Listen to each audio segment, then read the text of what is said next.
What was left of the second sheet and the Brunswick black came in very nicely to make a banner bearing the legend, "She is nearly well, thank you." And this was displayed to the Green Dragon about a fortnight after the arrival of the wonderful hamper. The old gentleman saw it, and waved a cheerful response from the train. And when this had been done, the children saw that now was the time when they must tell mother what they had done when she was ill, and it did not seem nearly so easy as they had thought it would be, but it had to be done, and it was done. Mother was extremely angry. She was seldom angry, and now she was angrier than they had ever known her. This was horrible, but it was much worse when she suddenly began to cry. Crying is catching, I believe, like measles and whooping cough. At any rate, everyone at once found itself taking part in a crying party. Mother stopped first. She dried her eyes and then she said, "I'm so sorry I was so bad, darlings, because I know you didn't understand. We didn't mean to be naughty, Mummy," sobbed Bobby, and Peter and Phyllis sniffed. "Now listen," said Mother. "It's quite true that we're poor, but we have enough to live on. You mustn't go telling everybody about our affairs. It's not right. And you must never, never, never ask strangers to give you things. Now always remember that, won't you?" They all hugged her and rubbed their damp cheeks against hers and promised that they would. "And I'll write a letter to your old gentleman, and I shall tell him that I didn't approve. Oh, of course I shall thank him, too, for his kindness. It's you I don't approve of, my darlings, not the old gentleman. He was as kind as ever he could be, and you can give the letter to the station master to give him, and we won't say any more about it." Afterwards, when the children were alone, Bobby said, "Isn't Mother splendid? You catch any other grown-ups saying they were sorry they had been angry?" "Yes," said Peter, "she is splendid, but it's rather awful when she's angry." "She's like avenging and bright in the song," said Phyllis. "I should like to look at her if it wasn't so awful. She looks so beautiful when she's really downright furious." They took the letter down to the station master. "I thought you said you hadn't got any friends except in London," said he. "We've made him since," said Peter, "but he doesn't live hereabouts. No, we just know him on the railway." Then the station master retired to that sacred inner temple behind the little window where the tickets are sold, and the children went down to the porter's room and talked to the porter. They learned several interesting things from him, among others that his name was Perks, that he was married and had 3 children, that the lamps in front of engines are called headlights, and the ones at the back tail lights. "And that just shows," whispered Phyllis, "that trains really are dragons in disguise, with proper heads and tails." It was on this day that the children first noticed that all engines are not alike. "Alike?"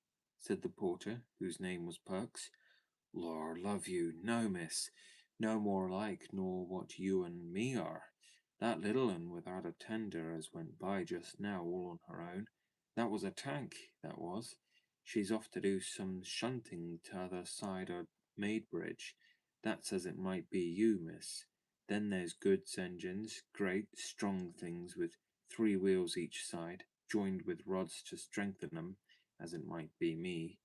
Then there's mainline engines, as it might be this here young gentleman, when he grows up and wins all the races at his school, so he will. The mainline engine, she's built for speed as well as power. That's 1 to the 915 up." "The Green Dragon," said Phyllis. "We calls her the Snail, miss, among ourselves," said the porter. "She's oftener behind nor any train on the line." "But the engine's green," said Phyllis. "Yes, miss," said Perks. "So's a snail some seasons of the year." The children agreed as they went home to dinner that the porter was the most delightful company. Next day was Roberta's birthday.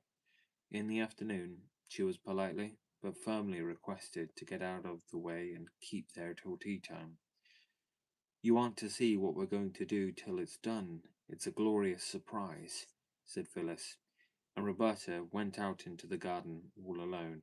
She tried to be grateful, but she felt she would much rather have helped in whatever it was than have to spend her birthday afternoon by herself, no matter how glorious the surprise might be.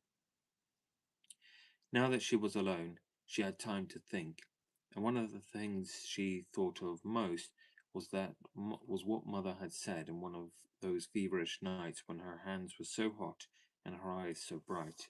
The words were, "Oh, what a doctor's bill there'll be for this!" She walked round and round the garden among the rose bushes that hadn't any roses yet, only buds, and the lilac bushes, and the syringas and American currants, and the more she thought of the doctor's bill, the less she liked the thought of it. And presently she made up her mind. She went out through the side of the garden, through the side door of the garden, and climbed up the steep field to where the road runs along by the canal. She walked along until she came to the bridge that crosses the canal and leads to the village, and here she waited. It was very pleasant in the sunshine to lean one's elbows on the warm stone of the bridge and look down at the blue water of the canal. Bobby had never seen any other canal except the Regent's Canal, and the water of that is not at all a pretty colour.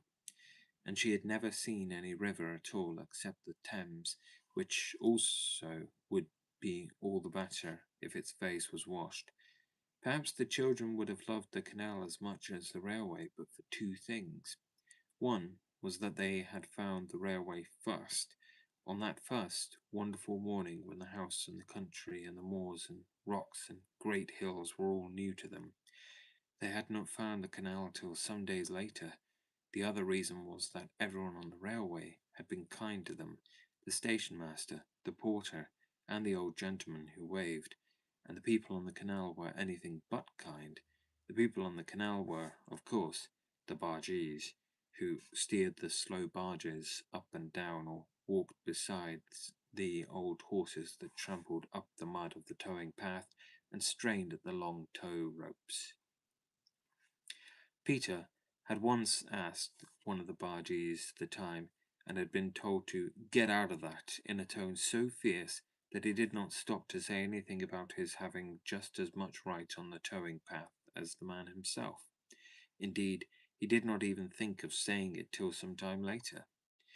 Then another day, when the children thought that they would like to fish in the canal, a boy in a barge threw lumps of coal at them, and one of these hit Phyllis on the back of the neck.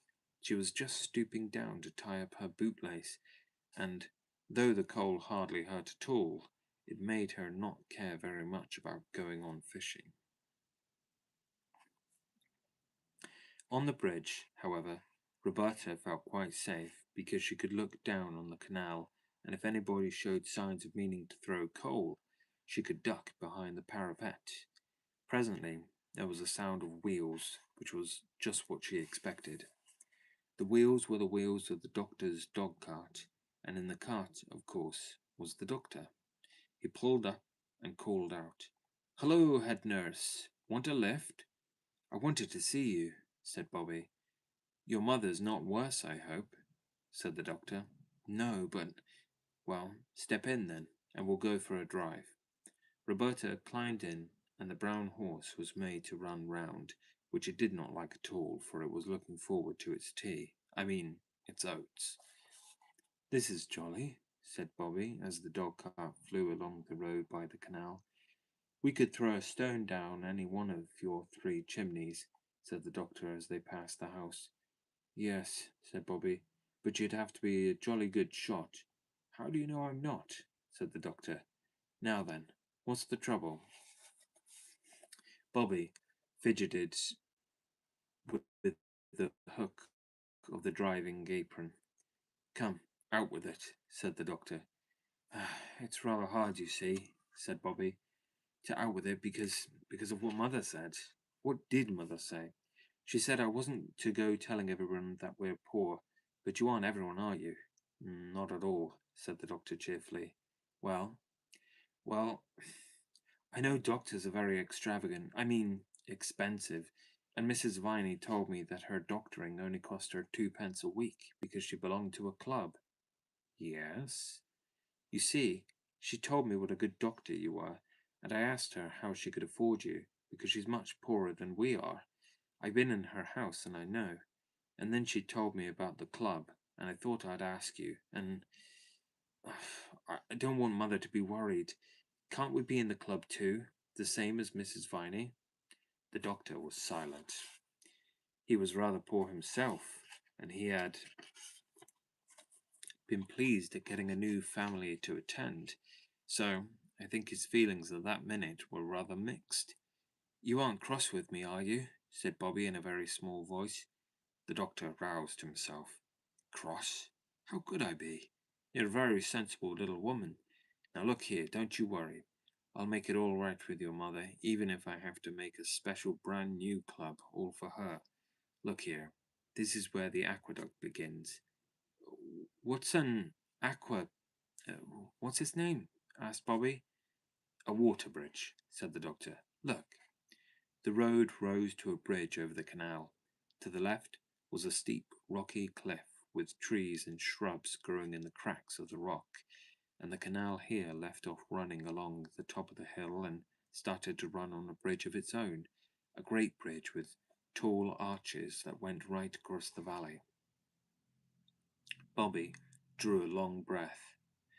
It is grand, isn't it? She said. It's like pictures in the history of Rome.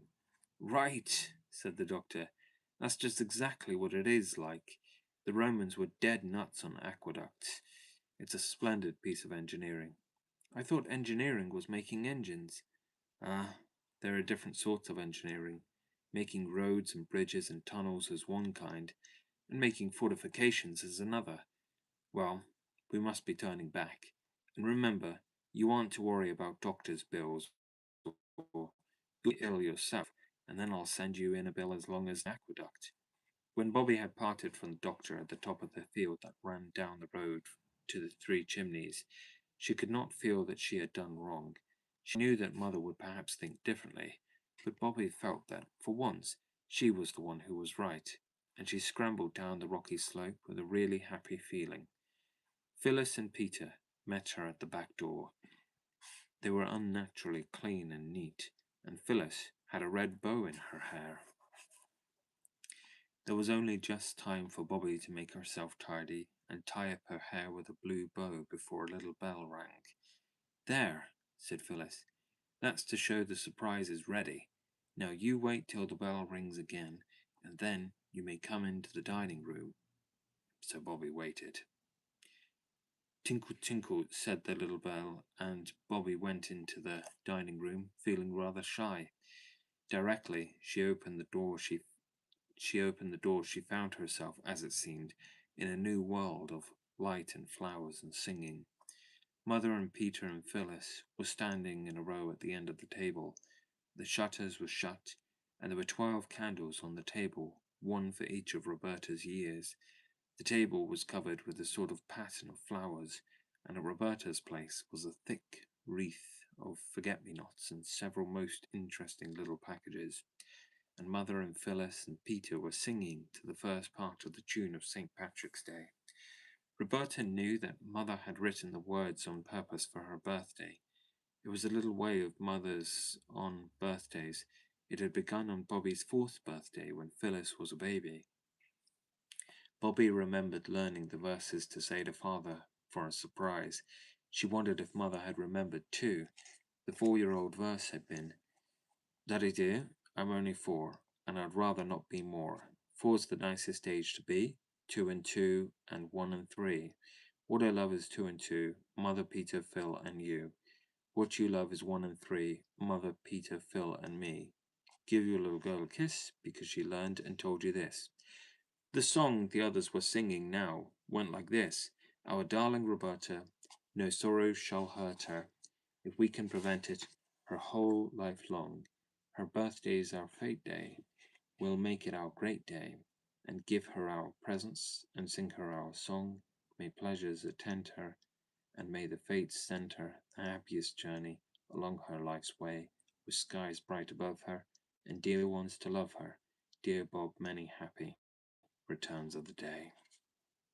When they had finished singing, they cried three cheers for our Bobby, and gave them very loudly.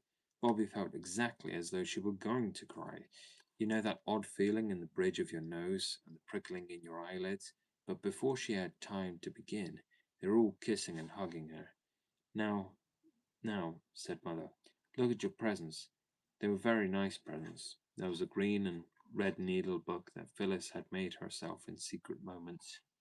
Buttercup, which Bobby had known and loved for years, but which she had never thought would come to be her very own. There were also a pair of blue glass vases from Mrs. Viney. Roberta had seen and admired them in the village shop, and there were 3 birthday cards with pretty pictures and wishes. Mother fitted the forget-me-nots crown on Bobby's brown head. And now look at the table, she said. There was a cake on the table covered with white Dear Bobby on it in pink sweets, and there were buns and jam, but the nicest thing was that the big table was almost covered with flowers. Wallflowers were laid all round the tea tray. There was a ring of forget-me-nots around each plate. The cake had a wreath of white lilac round it, and in the middle was something that looked like a pattern all done with single blooms of lilac or wallflower or laburnum. What is it? Asked Roberta. It's a map of the railway, cried Peter. Look, those lilac lines are the metals, and there's the station done in brown wallflowers. The laburnum is the train, and there are the signal boxes and the road up to here, and those fat red daisies are us 3, waving to the old gentleman. That's him, the pansy in the laburnum train. And there's 3 chimneys done in the purple primroses, said Phyllis. And that little tiny rosebud is Mother looking out for us when we're late for tea. Peter invented it all, and we got all the flowers from the station. We thought you'd like it better. That's my present, said Peter, suddenly dumping down his adored steam engine on the table in front of her. Its tender had been lined with fresh white paper and was full of sweets. Peter, cried Bobby, quite overcome by this munificence. Not your own dear little engine that you're so fond of. Oh, no, said Peter very promptly. Not the engine, only the sweets. Bobby couldn't help her face changing a little, not so much because she was disappointed at not getting the engine, as because she had thought it so very noble of Peter, and now she felt she had been silly to think it. Also, she felt she must have seemed greedy to expect the engine as well as the sweets. So her face changed. Peter saw it. He hesitated a minute, then his face changed too, and he said, I mean, not all the engine. I'll let you go halves if you like. You're a brick, cried Bobby. It's a splendid present. She said no more aloud, but to herself she said, that was awfully jolly decent of Peter, because I know he didn't mean to.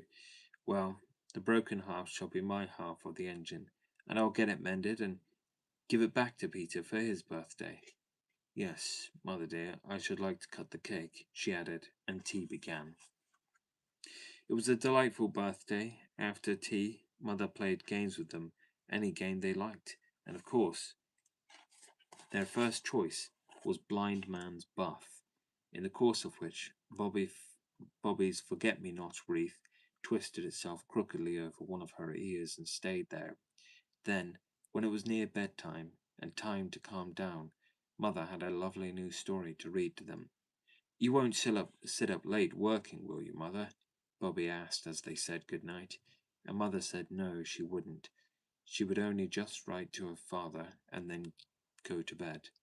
But when Bobby crept down later to bring up her presents, for she felt she really could not be separated from them all night, Mother was not writing, but leaning her head on her arms and her arms on the table. I think it was rather good of Bobby to slip quietly away, saying over and over, she doesn't want me to know she's unhappy, and I won't know, I won't know. But it made a sad end to the birthday. The very next morning, Bobby began to watch her opportunity to get Peter's engine mended secretly, and the opportunity came the very next afternoon. Mother went by train to the nearest town to do shopping. When she went there, she always went to the post office, perhaps to post her letters to father, for she never gave them to the children or Mrs. Viney to post, and she never went to the village herself. Peter and Phyllis went with her. Bobby wanted an excuse not to go, but try as she would, she couldn't think of a good one, and just when she felt that all was lost, her frock caught an accident. So the others pitied her and went without her, for there was no time for her to change, because they were rather late already and had to hurry to the station to catch the train. Long, limp leather hose like an elephant's trunk. She hid behind it into the cab. She stumbled and fell on hands and knees on the base of the great heap of coals that led up to the square opening in the tender. The engine was not above the weaknesses of it.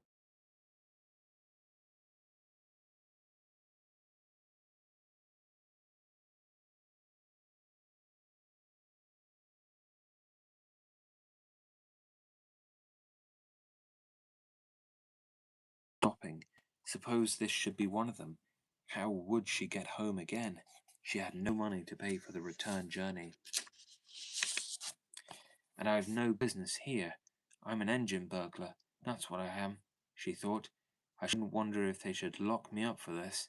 And the train was going faster and faster. There was something in her throat that made it impossible for her to speak. She tried twice. The men had their backs to her. They were doing something to things that looked like taps. Suddenly, she put out her hand and caught hold of the nearest sleeve. The man turned with a start, and he and Roberta stood for a minute, looking at each other in silence. Then the silence was broken by them both. The man said, "Here's a blooming go!" And Roberta burst into tears. The other man said he was blooming well blessed, or something like it, but though naturally surprised, they were not exactly unkind. "You're a naughty little girl, that's what you are," said the fireman, and the engine driver. The children had often wondered whether any engine driver could be found noble enough to take them for a ride on an engine, and now there she was. She dried her eyes and sniffed earnestly. "Now then," said the fireman, "out with it. What do you mean by it, eh?" "Oh, please," sniffed Bobby and stopped. "Try again." "In the newspapers. Really, I'm not." "You're a little lady every inch," said Bill, relenting suddenly and completely. "We'll see you get home safe. And a in what? Injector, to fill up the boiler." "Oh," said Bobby, mentally registering the fact to tell the others. "That is interesting." One showed how much steam was going, and the other showed if the brake was working properly. By the time she had seen him shut off steam with a big shining steel handle, Bobby knew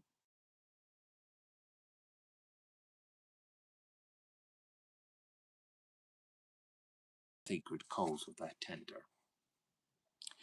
At Stacklepool Junction, she parted from them with warm appointed when she mysteriously led them to the station at the hour of the 3:19's transit.